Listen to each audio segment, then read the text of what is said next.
Xavfsiz va sog'lom yurt keng qamrovli tezkor profilaktik tadbirning birinchi bosqichi doirasida Andijon viloyatida noqonuniy valyuta ayirboshlash holatlariga qarshi keskin choralar ko'rilmoqda. Huquqni muhofaza qiluvchi organlar tomonidan valyuta qora bozori faoliyatiga chek qo'yish, iqtisodiy jinoyatlarning oldini olish hamda fuqarolar murojaatlariga asosan tezkor tadbirlar amalga oshirilmoqda. Xususan Andijon viloyati Ichki ishlar boshqarmasi tezkor qidiruv xizmati hamda iqtisodiy jinoyatlarga qarshi kurashish departamentining Marhamat tumani bo'limi xodimlari bilan hamkorlikda fuqaroning arizasiga asosan tezkor tadbir o'tkazildi.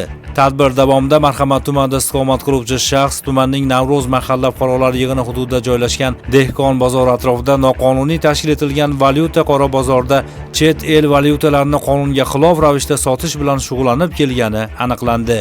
U ariza muallifiga Marhamat tumani Ershi mahallasi hududida o'zining boshqaruvidagi avtotransport vositasida har bir AQSh dollarini 12.300 so'mdan sotishga kelishib, jami 4.500 AQSh dollarini 55.350.000 so'mga sotgan vaqtida ashyoviy dalillar bilan ushlandi. Shuningdek, Bo'ston tumanida ham fuqaroning arizasiga asosan tezkor tadbir o'tkazildi.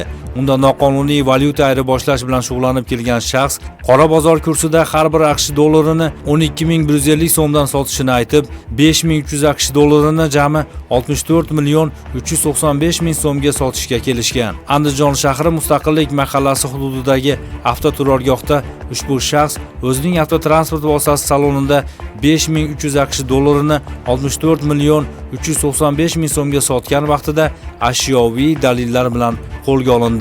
Tadbir davomida fuqarodan jami 57.407.000 so'm, 400 Xitoy yuani hamda 18 AQSh dollari daliliy ashyo sifatida olindi. Hozirda mazkur holatlar yuzasidan Jinoyat kodeksining tegishli moddalari bilan jinoyat ishi qo'zg'atilib, tergov harakatlari olib borilmoqda. Hurmatli fuqarolar, agarda siz ham yuqoridagi kabi noqonuniy valyuta ayirboshlash bilan bog'liq holatlar bo'yicha ma'lumotga ega bo'lsangiz, ekranda ko'rsatilgan call center ishonch telefon raqamlariga xabar berishingizni so'rab qolamiz.